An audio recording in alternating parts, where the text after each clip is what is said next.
What's up, y'all? Welcome to your safe space. I'm your host, RJ, and this is the Alive I Guess podcast. If you're new here, welcome. I appreciate you for joining. And if you've been here, welcome back. Be sure to follow us on Instagram, TikTok, and Threads at Alive I Guess Podcast for all inquiries, feedback, and submissions for I Say This With Love.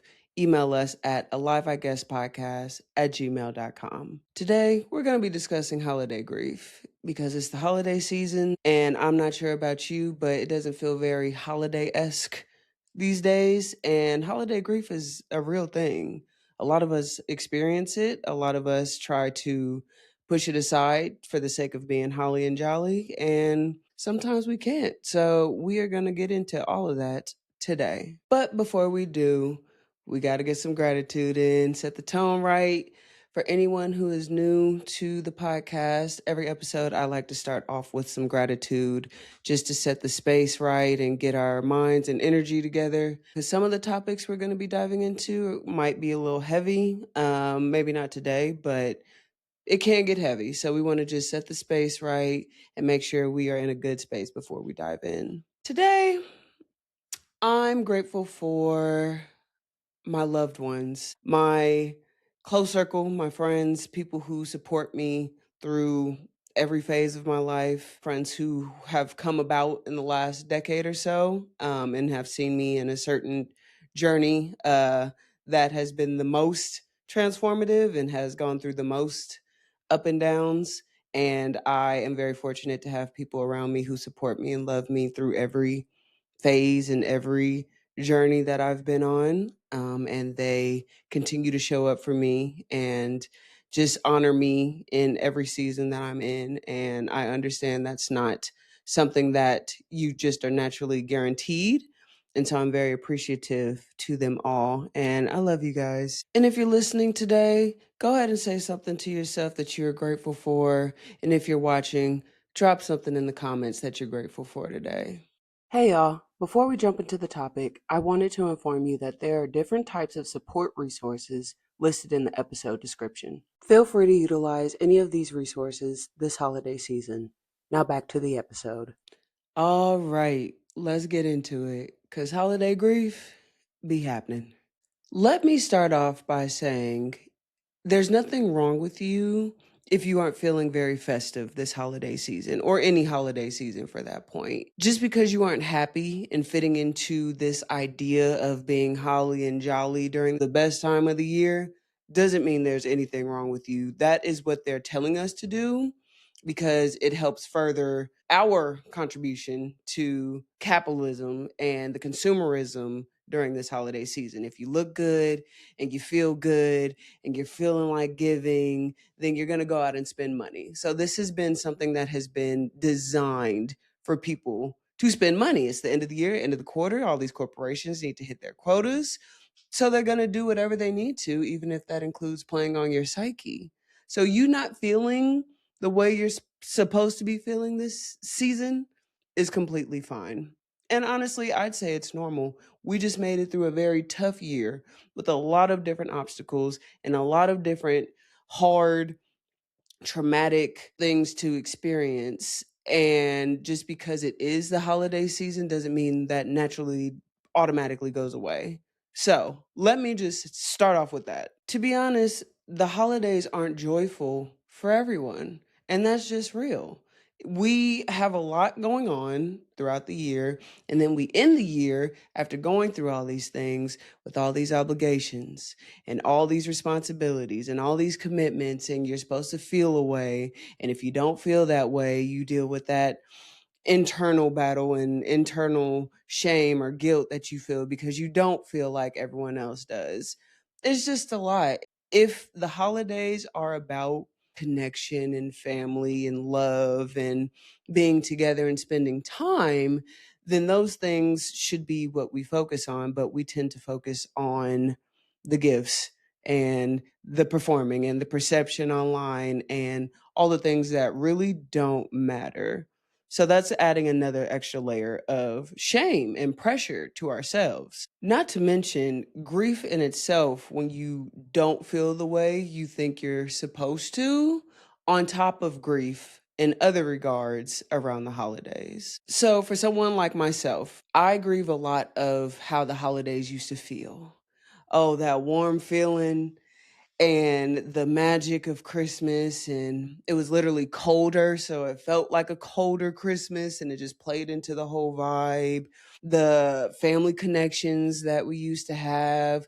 When I was younger, my family used to get together every Christmas Eve and we used to spend the night all together, like the cousins on the floor, like a real big family sleepover. And then we wake up and give gifts and spend time. And it was just so great. And then over time, people get older, people pass away, people start their own families, and that ends. And then you find yourself not seeing family for a while. There's a grief in that, that grief of the nostalgia of how things used to be, how things used to feel. That essence of Christmas or holidays and the festive feeling is tied into our psyche, is tied into our childhood for some of us. And we tend to go back to, well, we yearn for that feeling that we felt as kids because it felt so good, it felt so rich. And then as an adult, when that's not there, and that's what we associate this time of year with, it's hard and it doesn't feel good because one, you don't have it, but two, you're grieving that feeling, you're grieving that time. And so that's a whole other layer of grief that we experience. Not to mention grief of actually not having people, actually not having these events or these moments where we're connecting with loved ones. If you have lost somebody during the holiday season or not, if you've lost someone and their birthday falls around the holidays, if you've lost someone that you spent a lot of time with, that you were close to, your family member, the holidays are going to feel different naturally because that person's no longer here. You used to go over to a family friend's house, loved one's house, whoever's house, and now that's not there. There's grief in not having that experience and that connection anymore. So that's going to make us feel guilty out the gate. And when we don't feel good, that makes us feel worse because we start to should ourselves. We should feel like this. We should be excited. We should be looking forward to it, but we don't. And so we take it out on ourselves, and that further perpetuates this negative emotion and this guilt that we feel around the holidays. And this is before we even get to the external pressure, the pressures of showing up a certain way, being a certain way in terms of how we act, how we feel, how we express ourselves in the world during this time. There's the gift component, which is something that I could go on about, but the pressures of buying the right gift and making sure your gift is the best gift and is it a good gift and all the shit that goes into that. We got to go places and do things, show up to the holiday parties. Do we take the trips? Do we make the flights? And that's money. And that's a whole different grief and strain in itself, especially if you got kids. And then, of course, in between time, you're on your phone, you're on social media, you're looking at all the cute couples who post all the matching pajama pictures and they got the beautiful tree and they got all the designer gifts and someone got engaged and all the stuff, right? It looks good, but we all know it's not real. I'm gonna preach that to the end of time. Might look good, wait till you see behind the scenes. It's always different.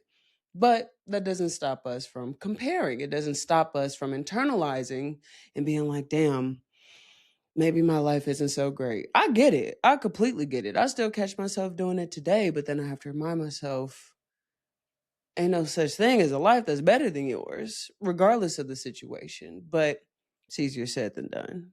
And so there's a grief in that. There's a grief in feeling like you should be at a certain place, which we touched on in the last episode. There's a grief of feeling like you thought life would be a certain way at this point, or you thought life would carry out these certain traditions and experiences that you had from before, and that's not the reality.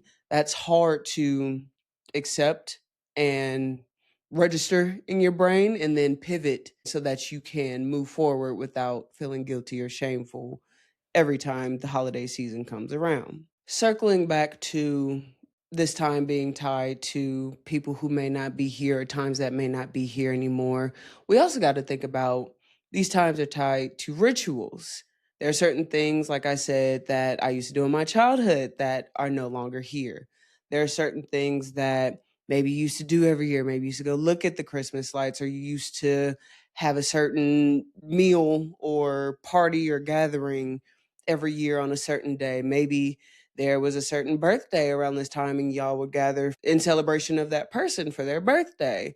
Maybe those things aren't here anymore, and that's a grief in itself. This time of year is especially tied to memories, which is especially tied to our emotions and feelings when it comes to the holiday season. That helps us feel this joy and this cheer in the holiday season. And that might not be the case for everybody. Maybe some people never had that and they've wanted that all their life. They've always wanted it, and maybe they still don't have it. And then you add the component of seeing everybody else having it, hearing the songs and the stories about family gatherings and being together with loved ones. All the songs in Lifetime movies are about love and connection and family and gifts and all the things.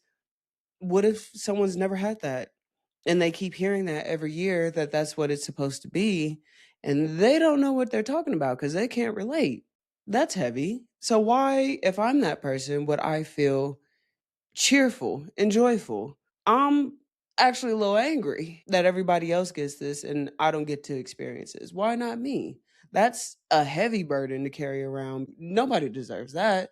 Everyone deserves love. Everyone deserves connection, regardless of the holiday season. But when it's everywhere, anything that you hear, constant exposure to this message, and you don't have that, that's going to hit a little harder.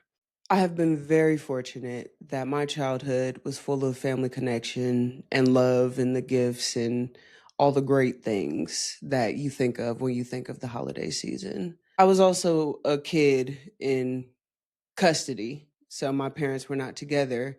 And honestly, the holiday season was a lot. So in my childhood, when it was court ordered, I'd have to alternate between houses. This year I'm at my mom's, this year I'm at my dad's. And then as I get older and I realize I've missed out on Christmases with this family a lot and with my brothers over here, and then I go over here and it's the same thing about the other house, I start asking to choose, or maybe I can split my time. So now, Christmas Eve, I'm going from mom's house to dad's house and then back on the same day, waking up Christmas morning, going back to dad's house. And then when I'm in college, I'm going back to school. This is all within a 24, 48-hour span. That is a lot. That was hard to balance. Like, this isn't fun. I love spending time with my family. I love seeing everybody, but that is such a strain. Then you got the people asking, where are you going to be? Who are you going to be with this year? Are you going to show up? It's a lot of pressure because sometimes I don't want to do all the running around. It's a lot of stress, a lot of responsibility, and that can spread across different things. For anyone who's a parent, there are certain ways that you put pressures on yourself to perform and show up for your kids. End of the year is naturally very stressful, but now you got these kids with these high expectations about Santa and gifts, and you see all the other parents and hear all the other activities going on, and it's like, I got to get them out there and do these things, but nothing's free anymore. So you're spending all this money, got to figure out parking, got to figure out when we could go. They're going to want things while you're there. It's just a lot of different pressures to show up, to pay, to perform in a sense, because we want to be the best versions of ourselves for our families, for our kids. And if you aren't feeling that great, it's going to be even harder to perform and put on this front during the holiday season. And there's a grief in that. So just because the songs and movies tell us it's the most wonderful time of the year, it's not for everybody. It's actually the most stressful time of the year. It's the most wonderful. Like, who coined that? Bro, it's cold. You got to get everything done by the end of the year. We're about to start another year over again and run all this shit back. It's not wonderful. It's rough out here. It's so cold in the D. You know what I'm saying? End of the year is not wonderful. It's like, let's wrap this up so we can at least get a fresh start, at least get into tax season. My point is, it's hard this time of year. And if you don't feel the way they're telling you to feel, that is okay. You can feel however you want. Matter of fact, you should allow yourself to feel however you want. That is going to make your time in this holiday season more enjoyable. As I touched on in the beginning of this holiday season does not feel very holly and jolly for me. Context: I love Christmas. I love the feeling of it. I try and recreate the magic every year. I do everything I can to keep that Christmas spirit alive because the rest of the year is so hard. At least I can look forward to this, right? But this year has been difficult. It's been stressful. Lost my job this year, went through some family things this year, went through some mental health things this year. And the end of the year to me is just a reminder that we got to start this all over again and we don't know what's going to happen next year. On top of grief, on top of other things, right? I was recently putting up my Christmas decorations, which I usually love. I light the fireplace, I play the Christmas music, I bring out the eggnog, I do all the things, and it usually feels good. This year, I wanted that shit to be over so bad. From the beginning to the end, I wanted it to be over. It felt like a strain. It felt like, why am I even putting all this up if I'm not feeling it? It felt like I was forcing something that I really didn't have. And ultimately, I'm grateful that I did it. I do feel better. But it just reminded me like, this is how people act in this time. They force themselves to feel in the holiday spirit because that's what's expected of us. How crazy is that? I forced myself to put up decorations in my house. Nobody made me do that. Nobody's coming here checking to make sure that these decorations are up. This is something I forced on me because of the pressures. And I'm like, damn, that is crazy. Nobody made me do this. I did this because I feel like I should. That whole notion is insane. The shoulds will literally drive you up a wall. So I am all in favor of switching up things. If you're experiencing grief due to not having a tradition or not having experiences that you once knew or that you never knew, start your own traditions, start your own experiences, make your own rules. There were times where I was missing old traditions, and then I was like, wait a minute, I can do this myself. And I started implementing small things. Some things are going to need some adjustments because, of course, maybe you can't have the same people that you once had at these gatherings all together, but you can start a new tradition with new people or a mix of new and old people that you have in your life. Maybe you can do something similar to what you knew before.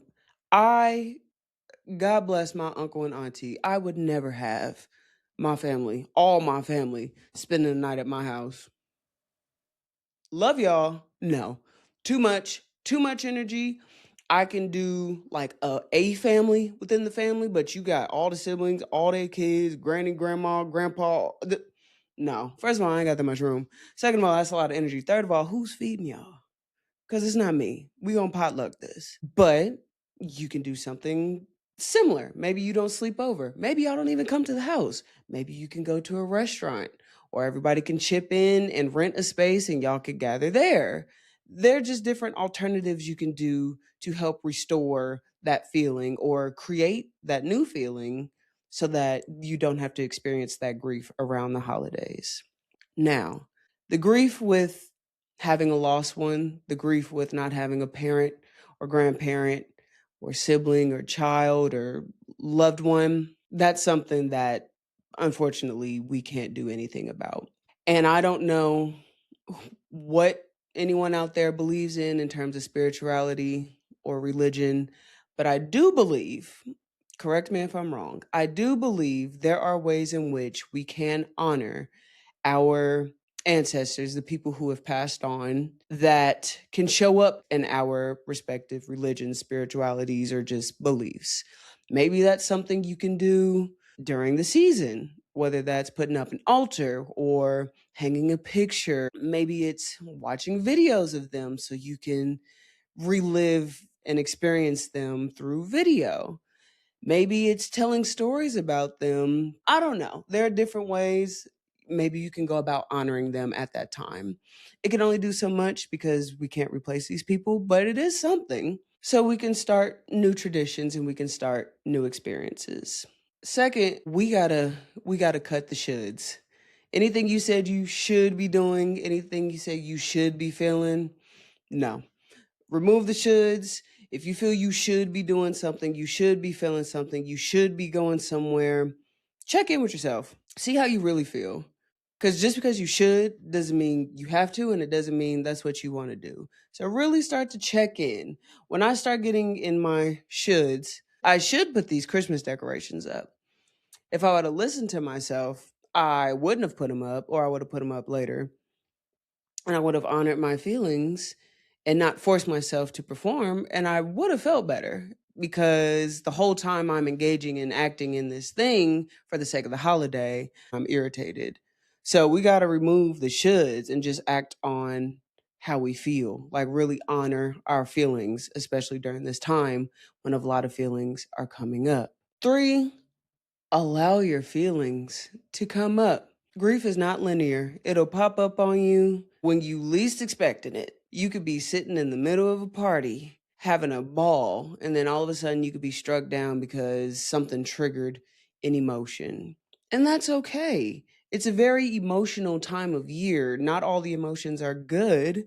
Some are going to be bad. Some aren't going to feel very great, but they're all your emotions and they're all yours to honor. And if they do come up, don't try and drink them away or push them away or suppress them away because that is a easy way to cause a greater problem. Speaking of drinking, this is a great time of year to drink away your sorrows and drink away your negative emotions.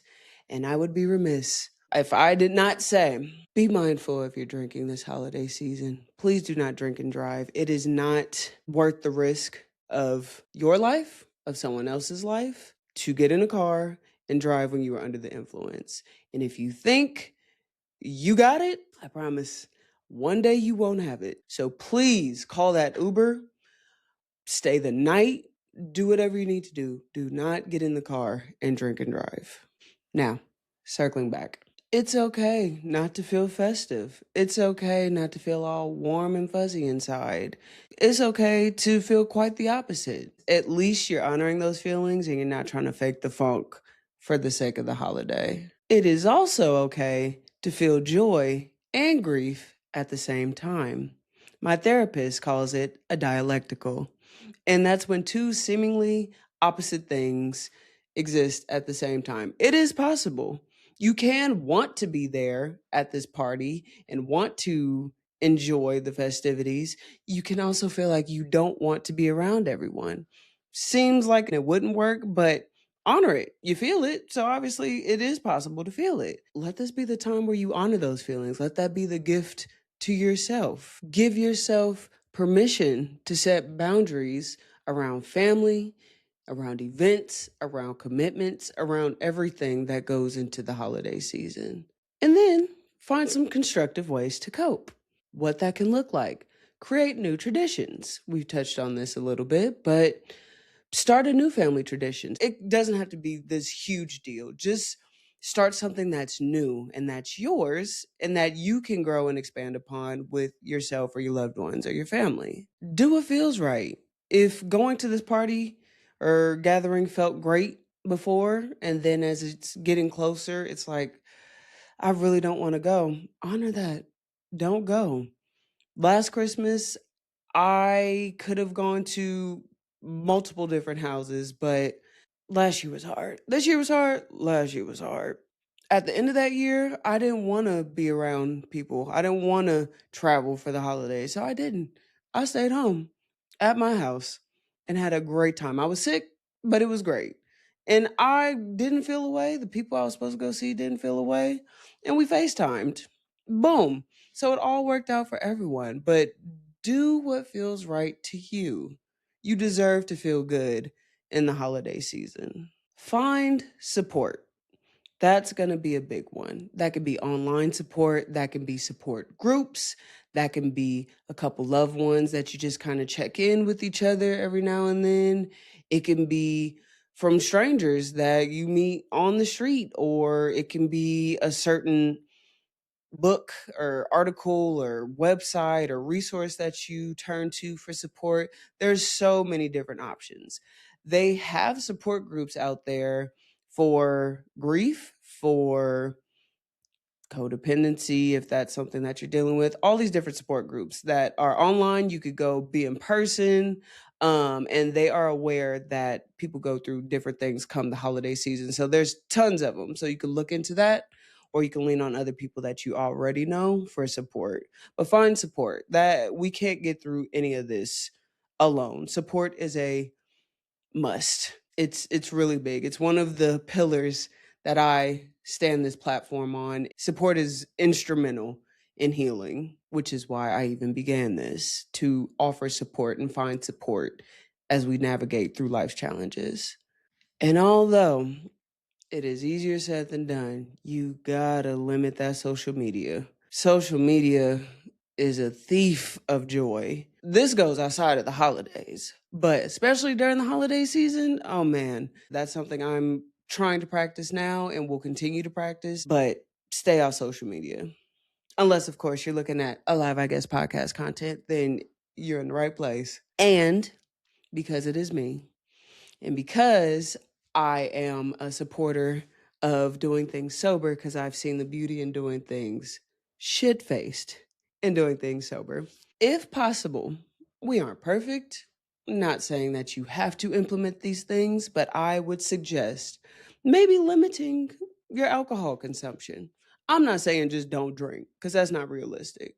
I know I was turning up when it was holiday season. It's a good excuse to get drunk when you had all these parties and gatherings and anxieties high and all the things. But what I do know is alcohol is like throwing gas on a fire when it comes to anxiety, or if you have things that are suppressed, alcohol just kind of opens that up and then you tend to let these things out. If you already are not in a great space, adding alcohol to that is only going to make it worse. So I'm not saying don't indulge, but maybe be mindful of how much you indulge in alcohol consumption or substance consumption for that matter. Do with that information what you will. I'm not here to talk about sobriety today, but that's coming real soon. And then lastly, honor your feelings. Let them come up. Just ebb and flow with your feelings. It's kind of cliche and it's kind of corny, but that whole analogy of going with the flow of the river. Have you ever tried to swim against a current? You gonna burn yourself out, be exhausted, and then when you burn out, you go with the flow anyway. It's really like that, going against your own emotions and fighting the things that are coming up. You could fight as hard as you want. You're exerting a lot of energy. And when you burn out, you're just gonna get pushed to go with the flow anyway. So let's just jump to the part where we're flowing and letting things come up. Now, some things are going to be heavier than others. That's why it's important to have the support, have the therapists, have the support groups, have the friends, have the loved ones who can help you through this time. But pushing things down, numbing things out is going to make it more difficult to cope, more difficult to honor how you feel, and more difficult to be present in your body, in your spirit, in the space during this time. So, when possible, allow yourself to honor your feelings. And to anyone out there who's feeling heavy this holiday season, just know you're not alone. There's a ton of us who are right there with you and who understand what it is that you're experiencing. There is support for you if you need it. Be with people who understand and can resonate with what you're going through so that it helps you cope during this time, because this is a very heavy time of year. It's not the most wonderful time of year to everybody. And that's just the fact of the matter. You are allowed to take this holiday season at your pace, whatever that looks like. You could go all out. You don't have to put up a light sip a hot cocoa, do a damn thing if you don't want to. And that is fine. Both are fine. You could completely ignore the holiday season if you choose. That is okay. The holidays are what you want to make them for yourself. And you are allowed to redefine what that looks like for you at any moment. Don't let anyone else or anything else dictate how you're supposed to feel, how you're supposed to show up. Do what feels right. Everyone else will be okay. They'll manage if you aren't the happiest person in the room. And from me to you, I hope that this holiday season is the best holiday season that you create for yourself in terms of what you want it to be. Alrighty, it is now time for my personal favorite time of the show. I Say This With Love. If this is your first time here, I Say This With Love is a segment where I give solicited advice to someone who writes in about a situation or something that they're going through that they would like advice on. If you would potentially like to have your advice read on the podcast, email a live I guess podcast at gmail.com and you could potentially have your situation read here. Any identifiers that might make it easy to figure out who you are, please do not include those. I will read your submission and I will give my advice. So today we have a new entry that we are going to get into right now. Hey RJ, my friend and I have been friends for a few years. We used to talk all the time, but as we got older, we naturally moved to not talking as much. We recently picked things back up and have been talking a lot more. Things were just like old times at first, but lately, I feel like they only reach out when they need something. Not that they're asking for money or anything, but they always need to vent or ask for advice or talk through something to get guidance on. It feels we rarely touch on anything going on in my world, and it feels very one sided. I don't want to lose them as a friend. I love them and value the friendship, but I'm tired of feeling used. I don't know how to bring it up without making things awkward, hurting their feelings, or risk losing them. What should I do? Um, I say this with love. So, this is a person who you love and you honor, and you care more about the friendship than the issue at hand. Obviously, because you're trying to go about it in a way that preserves the relationship and the friendship. You obviously care about this person a lot because you care about their feelings and you recognize the fact that this is something that is new, I'm assuming.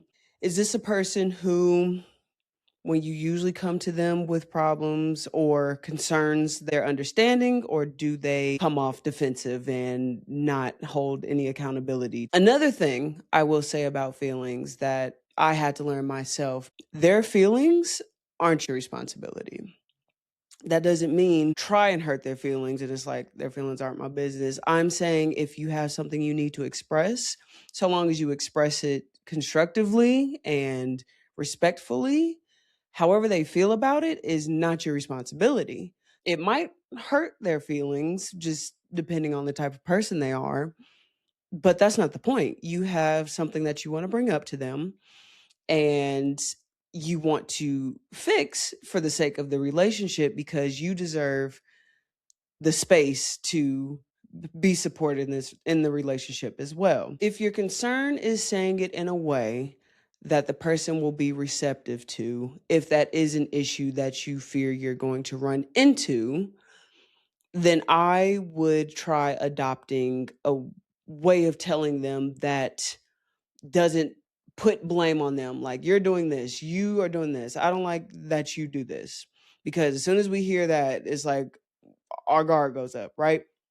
So one thing that I practice again from therapy, shout out my therapist, man.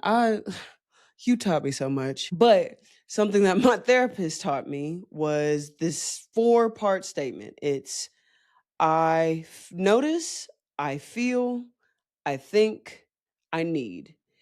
And what that does is, let's say you want to come to this friend about this situation. Instead of saying, you don't hold space for me, all you do is talk about yourself. Instead of doing that, you say something along the lines like, I notice that on these phone calls, there isn't a lot of opportunity for me to express myself. I feel that I'm not being honored the same space and opportunity to express myself. I think it's not on purpose, but I need a change to happen when we are communicating so that I can express myself. What that does, the difference between the two, is it removes the blame and accusing of the person and telling the person what they're doing because maybe they're not intending to do that. Maybe they don't even recognize it. But if you're telling them you're doing this, you make me feel this way, flip it and just express what it is that you're experiencing, what it is that you're feeling, because then they can listen to it. Because as soon as we hear you, the guard goes up at that point. So I might try adopting something like that in the way we communicate. I don't know if your emotions are high at this time, but if they are high, I would allow them to calm down. And if this is a friend who you know at the end of the day has your back and wants the best for you, and they feel the same way about the friendship that you do, have the honest conversation with them. Even if it does hurt their feelings, they'll be okay. Ultimately, they'll get over it and they'll grow from it if they're receptive. And if not, if you find that this person has different intentions or feels differently, it'll sort itself out when you confront them. And then you'll be able to make a decision there. But ultimately, have the conversation. All right. That is all for today's episode. Again, make sure you follow us on Instagram, TikTok, and Threads at Alive I Guess Podcast. If you would like to write in for I Say This With Love submissions, inquiries, or feedback, email us at aliveiguesspodcast@gmail.com. If you would like to support the podcast further, be sure to like, subscribe, and send this to anybody that you feel could resonate with these stories or these messages. And if you really want to support, we are getting close to the new year, but in the new year, the Patreon is going to get rolling with some new content, Patreon exclusive episodes for the homies. If you are interested in joining that, it is only $7 a month. All that is one, hopefully y'all still aren't drinking Starbucks, but one Starbucks drink that you don't get for the month. And that's you get a whole month of Alive, I guess. But I appreciate you joining me today. As always, I'm RJ. This has been the Alive, I Guess podcast, and I'll see you same time next week. I'm alive.